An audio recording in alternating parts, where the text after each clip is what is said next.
Hi everybody. अक्सर मुझसे ये सवाल होता है कि एज ए इंटरनेशनल डेंटिस्ट हम कनाडा आना चाहते हैं पाकिस्तान से, तो आप हमें उसका प्रोसीजर बता दें। तो आज ये वीडियो मैं उसी हवाले से बना रहा हूँ। अगर आप as a international dentist Canada आना चाहते हैं तो उसके 3 तरीके हैं। पहला तरीका है एक्सप्रेस एंट्री, दूसरा तरीका है स्टूडेंट वीज़ा और तीसरा तरीका है शादी। शादी वाले ऑप्शन पे मैं बाद में आऊँगा, पहले मैं 2 ऑप्शंस के बारे में बात करना चाहूँगा। मैं कनाडा आया था 2019 में एज ए इमिग्रेंट।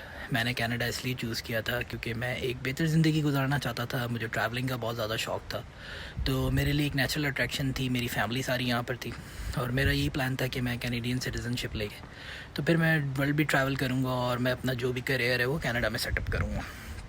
अगर आप as a international dentist Canada आना चाहते हैं तो पहला राउट आपके पास ये है कि आप एक्सप्रेस एंट्री पे क्वालिफाई करें, कनाडा की इमिग्रेशन के लिए अप्लाई करें और एज ए इमिग्रेंट आप कनाडा आएँ।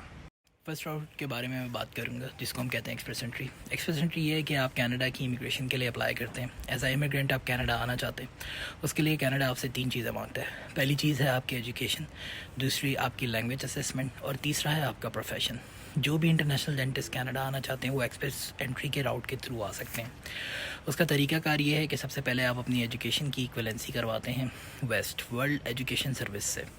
आप अपने पाकिस्तान से BDS किया हुआ है या उसके अलावा आपके पास कोई मास्टर्स डिग्री है, तो आप सबसे पहले उस डिग्री को एवेलुएट कराते हैं वर्ल्ड एजुकेशन सर्विस, जिसको हम कहते हैं वेस्ट से। वेस्ट से जब आप अपनी डिग्री इवेलुएट कराते हैं तो वो BDS को फर्स्ट प्रोफेशनल डिग्री काउंट करते हैं। इसके अलावा अगर आपके पास कोई मास्टर्स की डिग्री है तो उसकी बेस पे आपके पॉइंट सिस्टम में आपका पहला मैच लगने का चांस बहुत ज़्यादा हो जाता है। दूसरा उसका रिक्वायरमेंट है आइल्स में आपका स्कोर बहुत अच्छा हो जाना चाहिए। 877 अगर आप लेकर आते हैं तो बहुत ज़्यादा चांसेस है आपकी इमिग्रेशन आने के। आइल्स में कम स्कोर का मतलब है कि आपको ज़्यादा वेट करना पड़ेगा, प्लस ये कि उसमें बहुत ज़्यादा चांसेस ये भी होते हैं कि शायद आपको कनाडा का PR ना ऑफ़र हो। तो आइल्स में स्कोर करना बहुत ज़रूरी। 877 अगर आप स्कोर करते हैं तो फिर आप एक सेफ़ साइड पर आ जाते हैं। 8 आपका रीडिंग हो सकता है, लिसनिंग हो सकता है, राइटिंग हो सकता है। 777 आपका स्पीकिंग, लिसनिंग, राइटिंग। तो ओवरऑल अगर आपका 8 स्कोर आप आइल्स में करते हैं तो बहुत ब्राइट चांस है आपके PR के। तो ये हो गए 2 रिक्वायरमेंट। तीसरा रिक्वायरमेंट है आपका प्रोफेशन, क्योंकि एज अ डेंटिस्ट जब आप अप्लाई करते हैं तो आप देखते हैं कि कौन सा प्रोविंस है जो इस टाइम पे डेंटिस्ट की कैटेगरी में आपको इनवाइट करना चाह रहा है। वो डेंटल असिस्टेंट भी हो सकता है, डेंटल हाइजीनिस्ट भी हो सकता है। ये सारे प्रोफेशन यहाँ पे लाइसेंस बेस्ड हैं। एज अ इमिग्रेंट जब आप यहाँ पर आते हैं तो उसके बाद आने के बाद आपको यहाँ इन सारे प्रोफेशंस के लाइसेंस देने पड़ते हैं।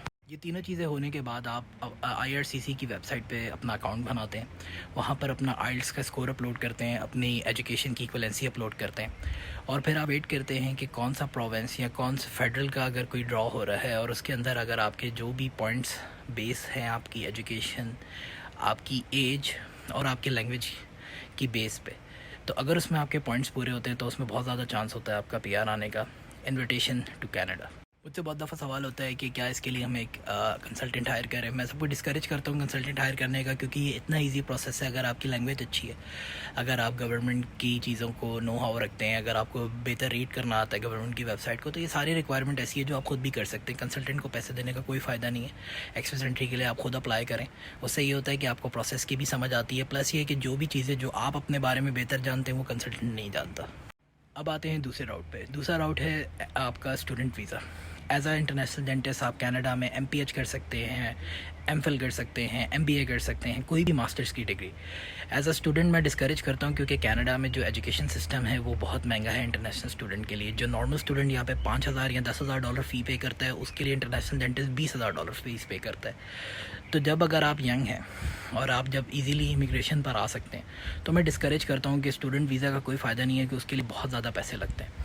स्टूडेंट वीज़ा का प्रोसेस ये होता है कि आप किसी भी एक यूनिवर्सिटी में अप्लाई करते हैं फॉल के सेमेस्टर के लिए या समर के सेमेस्टर के लिए।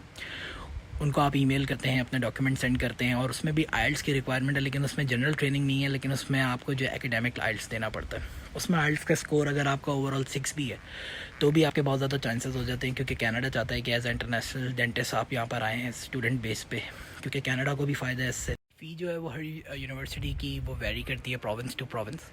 यूजली $22,000 to $30,000 पर सेमेस्टर की फ़ी होती है, जो कि बहुत ज़्यादा है पाकिस्तान में। अगर आप उसको 225 रुपये से मल्टीप्लाई करें تو $30,000 جو ہے وہ تقریباً آپ کے 75 لاکھ روپے بن جاتے ہیں.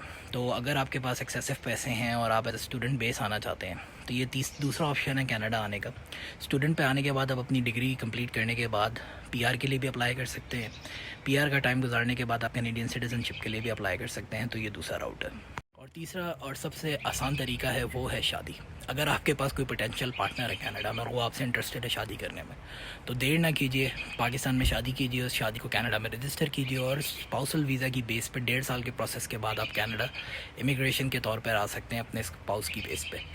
اس کے بعد آنے کے بعد آپ یہاں پہ آپ کے کیا آپشنز ہیں, آپ ڈینٹسٹری کنٹینیو کرنا چاہتے ہیں, کسی اور فیلڈ میں جانا چاہتے ہیں, وہ بات کی بات ہے. لیکن یہ 3 طریقے تھے ایک انٹرنیشنل ڈینٹسٹ کے کینیڈا آنے کے. Thank you.